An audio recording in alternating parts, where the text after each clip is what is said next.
Hello everyone, welcome to my channel. A day is set aside last month, that's in March, for World Day of Happiness. World Day of Happiness.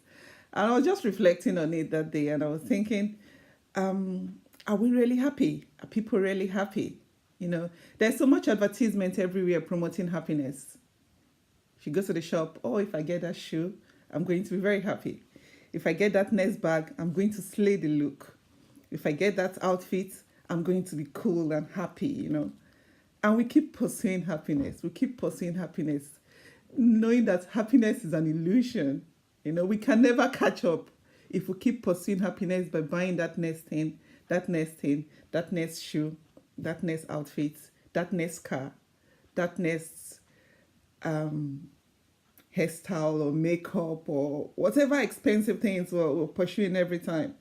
That, oh, I can't wait to get that shoe. I can't wait to get that bag. When I will carry the bag, I can't wait to get that dress. When I will wear it, everybody would know. And we get that thing, we get the bag, and after wearing it once or twice, there's no more happiness out of it. I mean, there's no more that rush that you get when the thing was in the shop. You don't get it anymore once you've bought it and used it for once or twice. So we keep pursuing happiness. People pursue happiness. We're pursuing happiness, but never catching up with the happiness. Once we get this thing, we're thinking of the next thing we're going to get. Once we get this car, we're thinking of the next car, upgrading to the next car, upgrading to the next car. After 2 years, after 3 years, I want to change my car again. Pursuit of happiness. Pursuit of happiness is a lifelong thing if we continue to pursue things, knowing that happiness cannot be gotten from material goods. We cannot buy happiness. Happiness cannot be bought. Contentment cannot be bought. I was looking at my shoes when I was decluttering my shoes early this year in January, and I was looking at all the shoes I have, and I was so mad with myself that how come I bought all this? Some were still with tags, shoes with tags I never used. So why did I pick them from the shop? Why did I buy them in the first place? Some I used only once. And I was just looking at all the shoe collections I have, and I was wondering, it's like I'm using like 5 or 6 all the time. The same shoes all the time I use, maybe 5 or 6. So why did I collect them? Why did I buy them? The pursuit of happiness. I was thinking maybe there when I was thinking, when I get those shoes, they are on sale. I'll just pick 3 of them. I can just pick 4 shoes. I didn't go to the shop to buy any shoe, but I'll pick 4 just because they were on sale. And I'll just pick them. For what? Why did I get them? Why did I get them? So when I decluttered my shoe and I reduced it so much took away 70% of my shoes and gave them out. And even the ones I still kept, I'm still using just like 5 or 6. Happiness, contentment cannot be gotten from material things. I've learned it so much in the process of decluttering my house and seeing all the excesses I have, all the excesses everywhere, that contentment cannot be gotten from material things. Happiness cannot be gotten from your riches or from your pursuit of more and more wealth, more and more things, more and more material things. You cannot get contentment from it. So where does contentment come from? Only from God. Only from God. Paul was saying in Philippians, I've learned the secret of being content. Paul was saying he has learned the secret of being content. He has been content, he's learned to be content when he doesn't have much, in very little. And he has learned to be content when he has much. So contentment has to be learned. You don't just wake up and say, oh, I think I'm content. I have everything I want now. I'm okay. We have to learn the secret of contentment in much and in little. In much and in little. We don't need to buy that next thing that we are thinking about buying right now. That when I buy it, when I will come out, when all the ones in the wardrobes that you have, you don't have any joy from them anymore. They are enough. So I look at my friends, I look at people around me, and I just see so much drive to get something new. And even as you're watching me now, just think about it. What is the next thing you want to get? Don't you have 3 of it in your house already? Is the car not good enough right now?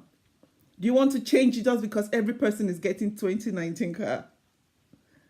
And your car is still very good. A few months ago, I was just anxious about, I need an American style fridge freezer, and I need an American style fridge freezer. That American fridge freezer, I don't know what it is called. Anyway, that big one. And I was just going about it. I just disturbing saying it to my husband every minute. And I had to take a step back, and I asked myself, I have a fridge. That fridge has served me faithfully for 6 years. I have a big freezer that I store lots of frozen food. The number in my family have not increased. We are still 5. So why this rush today, that week that I was just thinking, I need to go and get this fridge freezer. I need to go and get this American style fridge freezer. It has been there in the market for ages. So why all of a sudden I wanted it? And I still had the big freezer and the fridge freezer I have. I'm still using it. So what was that rush for? And I had to realize, because I didn't plan for it. I didn't budget for it. I didn't save for it. I didn't say this month is the month that, okay, I have the money now, I've saved it. I'm going to use it to get that fridge freezer that I like. I just woke up and I just wanted it. So I had to put, I would have had to put too many things aside just to go and get it. Contentment, And I just sat back and I said, Lord, I thank you. I thank you for the freezer that served me faithfully. It has not broken down once. I thank you for the fridge freezer that has been serving me for the past 6 years and still been faithful serving me. I turned that discontentment to gratitude to God. I said, Lord, I thank you. I thank you for everything you've given to me. I thank you because even some people don't even have this fridge that I have. Some people are just looking for the smallest fridge, the tabletop fridge and freezer to keep in their rooms, and they don't have it. And I have this and I have this other one. And I'm just so anxious today to get a bigger one without planning for it. So I turned that to gratitude. And with that, I just forgot about it. And I said I will get you at the right time, but not in this rush. Not in this rush. It wasn't necessary. So what are we pursuing every day? Pursuit of happiness. What is that next thing that you want to buy? And I'm so surprised that, especially in the Nigerian church, it's not even immune in the Nigerian church. People, pursuit of material things is so emphasized. People want to, they'll look at your car that you're driving. They will hail you and they'll do whatever when you come with a new car. They will look at your clothes. They will look at your shoes, your bag. There's so much envy, so much strife. Even in the church is not immune to this discontentment all around. Material things. They will come to you and say, I love this, your outfit. Where did you get it? How did you get it? Who is your tailor? Can I have the number of your tailor? I need to sew. Why do you need to sew that outfit? Why can't you just admire that outfit in the girl's body or in the man's body and move on with your life? It's all the same with men and women. We just want to get the next thing. Paul said he has learnt it, that there is a secret. He has learnt it to be content when he has nothing and to be content when he has much.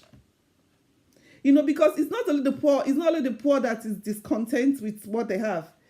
Even the poor, they'll say, I need to get that. Once I become like that lady, I'll be better. Once I become like that man, I'll be better. Once I get that much, I'll be happy.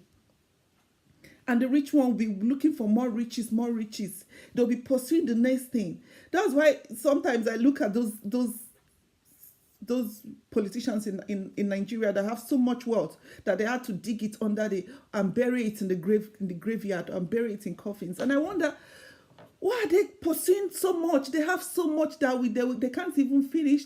Their generation, the next 4 generations will not be able to finish it. And yet they are still looking for more and more and more. Why?